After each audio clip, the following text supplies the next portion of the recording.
Jamie, great to see you.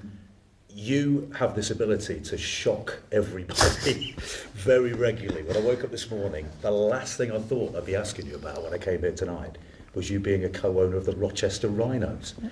Tell us how it came about. A long process, if I'm being honest. Literally about nearly 2.5 years ago, sat down with my agent, my wife, saying what I wanted to do for eventually football finishing, which, I mean, I've still got plenty of years left yet and I want to carry on for as long as possible, but like I say, it was something that I was very interested in, so the searching began, and nearly 2.5 years later we're here.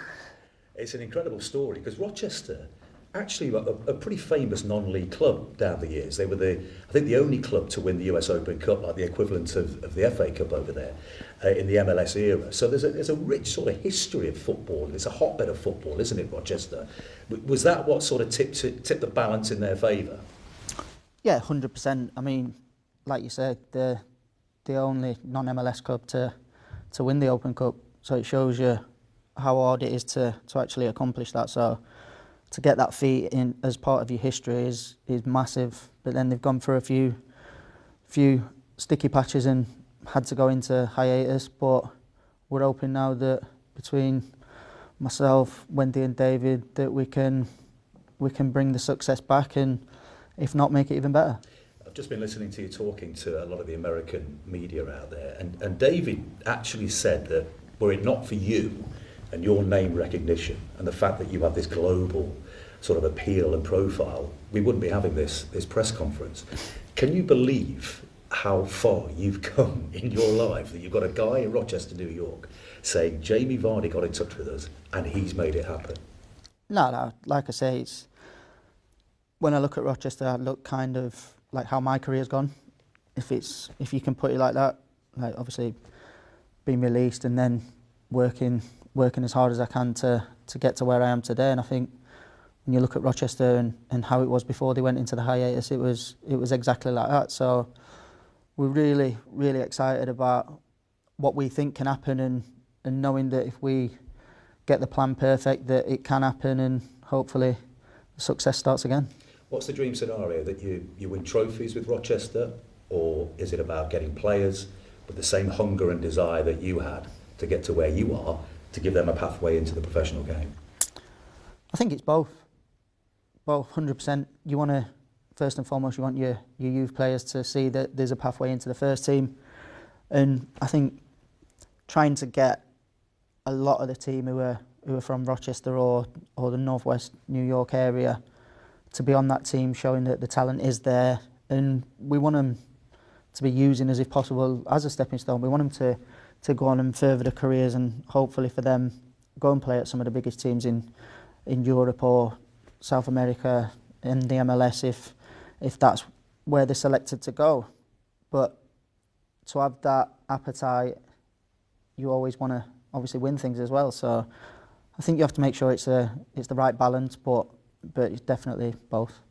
Could have gone somewhere a bit sunnier though, Jamie, couldn't you? I mean, it gets a bit chilly in Rochester, doesn't it, in the winter? Yeah, there's nothing wrong with that. It's nothing like being here, isn't it? It gets chilly in summer here, so there's no difference.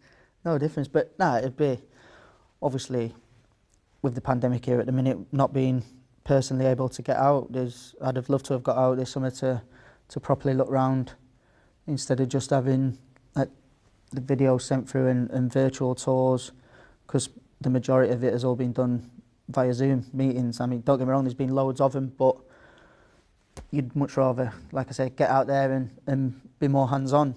But yeah, I'm one of them who, I love this 4 seasons. It's brilliant. There's nothing wrong with a spring and then going into summer, and then the leaves are falling off in autumn, and then lovely snow in the winter. So Rochester was definitely the place. Yeah, it's a beautiful part of New York State, isn't it? Do you see yourself spending time there, during the off-season, going out and sampling a bit of life out there, going out and visiting and seeing how it's going? Yeah, like I said, the first opportunity where I'm available, where it's not interfering with my club commitments or my Premier League commitments, then I'll definitely get out there and just take it all in at first. Obviously, it'll be the first time I've been there, so having a look round everything from like the youth academy and seeing what they're doing all the way up to the first team. Is it because of your journey that you believe in young players and you want to almost pass down the baton eventually and see another one of you, even if they've got an American accent, playing for the US national team or playing for a club in Europe? Is it your own story that has inspired it? Yeah, I'd have to say so. And I mean, that's one of the reasons why, like we've done with V9 here, with the non-league players, to try and give them a second chance, we're gonna take that over to America as well, and hopefully that'll be as successful as the UK version. Well, it's a different footballing sort of structure over there, but you've had fantastic owners to learn off here, haven't you? Cunvishai, Top, and Susan Whelan at the top of the club, John Rudkin, people like that. What are the key lessons that you've learnt from them being in their company that you can take into this new role? I think watching all the people that you just stated there, I think it's absolutely everything.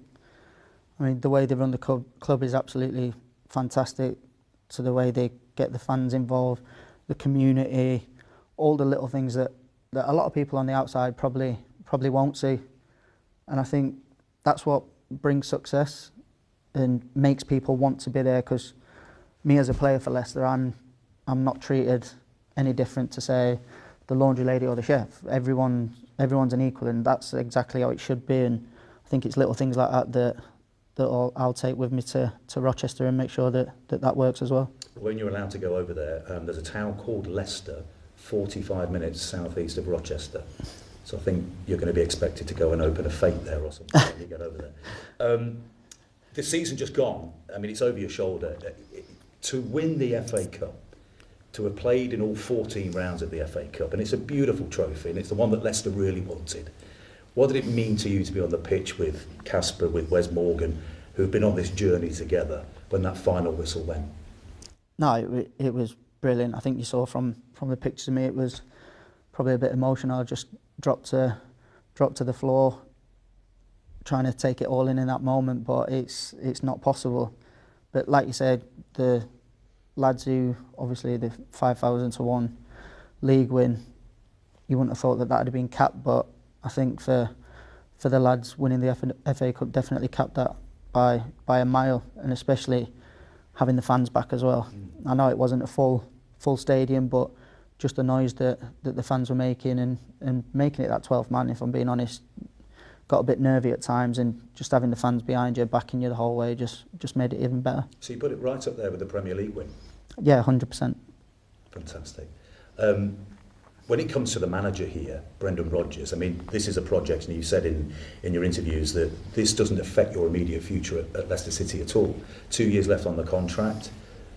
You played a lot of football last season, scored a lot of goals. How do you see it panning out at Leicester? Even with the Rochester interest, is this where you want to end your career?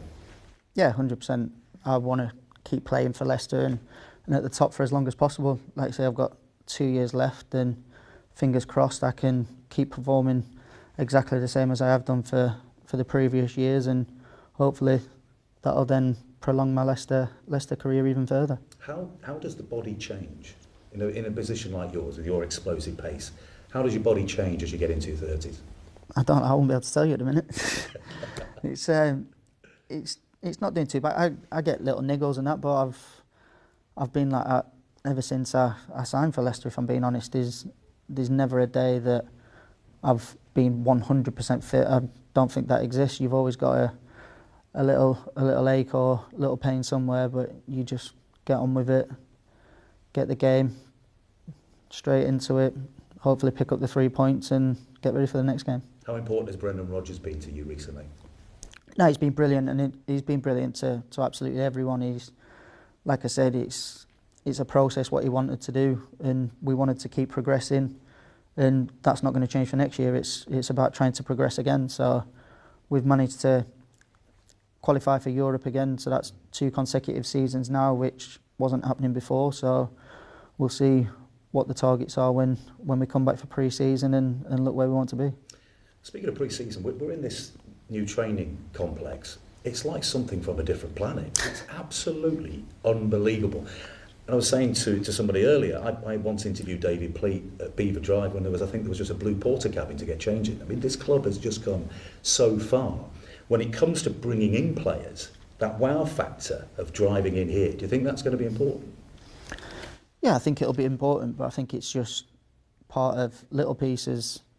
You've obviously got like I said, the succession of European qualification, and I think the way that people are seeing from the outside, like how we're wanting to play and the results that we're picking up, it's all going to be an attraction for new players. But also, like you said, the training ground, it's perfect for still developing the lads that are here. So all in all, I don't think you'll get a better training facility than that in this country, if not for most of Europe or anything like that. So it's all been put in motion, and it's what Cumvisha definitely wanted, and Top's made sure that it's been finished to the standards that they want. And like I said, that's the progression that the club are wanting. It's not just progression on the pitch, it's off the pitch as well.